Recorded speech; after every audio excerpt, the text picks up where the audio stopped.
তো হে hello guys, চলে এসেছি আর খেলার খবর চ্যানেলে বিগ আপডেট নিয়ে। তো চলো বন্ধুরা, খুব গুরুত্বপূর্ণ আপডেট নিয়ে চলে এসেছি। ফুল ভিডিওটা দেখতে থাকো, স্কিপ করবে না। স্কিপ করলে কিন্তু ভিডিওর মধ্যে অনেক কিছু মিস করবে। এবং এই খেলার খবর চ্যানেলে যারা নতুন আছে অবশ্যই খেলার খবর চ্যানেলটা সাবস্ক্রাইব করে পাশে থাকা বেল আইকন ঘন্টাটাকে ঢং করে বাজিয়ে দাও। বেশি বেশি লাইক এবং কমেন্ট করে দাও, যাতে মোটিভেট হয়ে তোমাদের এই খেলার খবর চ্যানেলে আমি ফার্স্ট আপডেট দিতে পারি। তো চলো বন্ধুরা, ফার্স্ট যে আপডেটটা নিয়ে কথা বলবো, খুব গুরুত্বপূর্ণ আপডেট তোমাদের শেয়ার করতে চলেছি ভিডিওর মধ্যে।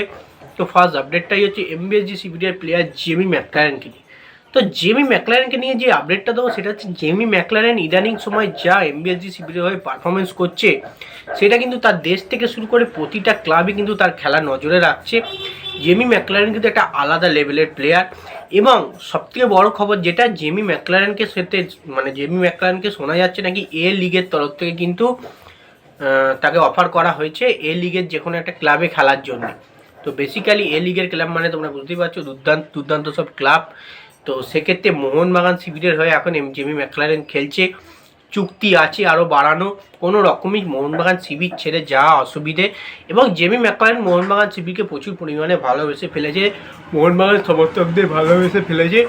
তো সে মোহনবাগান শিবির ছেড়ে যাবে বলে আমার তো মনে হয় না। এবং এ লিগের কোন ক্লাব থেকে তাকে অফার করা হয়েছে সেটা এখনও পর্যন্ত আপডেট কনফার্ম জানা যায়নি, বা সত্যি অফার করা হয়েছে কি না।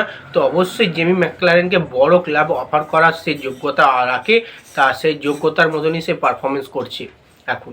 তো যাই হোক, জেমি ম্যাকলারেন এখন মোহনবাগানের হয়ে ভালো করে খেলুক, মোহনবাগানের জার্সি গায়ে ট্রফি জেতাক, ভালো পারফরমেন্স করুক, এটাই চাই, অন্য কোনো ক্লাবে না গিয়ে। তো এবার নেক্সট যে আপডেটটা নিয়ে কথা বলবো, খুব গুরুত্বপূর্ণ আপডেট, সেটা হচ্ছে এমবিএসজি শিবিরের কোচ সার্জিও লোবেরাকে নিয়ে। এমবিএসজি শিবিরের কোচ সার্জিও লোবেরাকে নিয়ে যে আপডেটটা দেবো, খুব গুরুত্বপূর্ণ আপডেট, সেটা হচ্ছে সার্জিও লোবেরা কিন্তু আরও বড় জয় কিন্তু তিনি চাইছেন, আরও বড় জয় কিন্তু তিনি চাইছেন। কারণ যত বড় জয় পাবে তত কিন্তু লিগটা তারা পুরোপুরি 1 নম্বর টেবিল টপটা কিন্তু কনফার্ম করতে পারবে। পয়েন্ট তো অবশ্যই পাবে, পয়েন্টের সঙ্গে সঙ্গে গোল পার্থক্য কিন্তু অনেক এগিয়ে যাবে। তিনি বলেছেন প্রথম দুটো ম্যাচ আমরা কিন্তু প্রায় 2 গোলে জিতেছি, বেশি বড় ব্যবধানে জেতার কথা ছিল। তারপরে দুটো ম্যাচ আমরা ভালো করে জিতেছি 5 গোলে। তো এই ব্যবধানটা আমরা ধরে রাখতে চাই, এই ব্যবধানটা প্রতিটা ম্যাচে আমরা এই ব্যবধানে জেতার আশাও রাখছি। এবং কোনো রকমই ড্র তো কোনো রকম মাথা আনার চিন্তাই আমাদের নেই, ড্র কোনো রকম করলে হবেই না।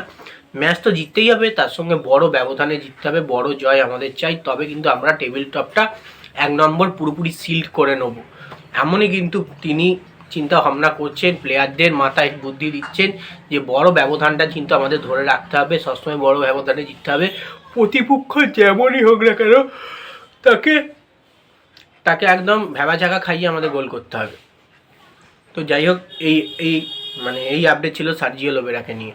তো এবার নেক্সট যে আপডেটটা নিয়ে কথা হলো, খুব গুরুত্বপূর্ণ আপডেট, সেটা হচ্ছে ইবিএফসি শিবিরের কর্মকর্তা দেবাব্রত সরকার, যাকে বলা হয় নিতু সরকার, তিনি কিন্তু একটা বড় বার্তা দিয়েছেন।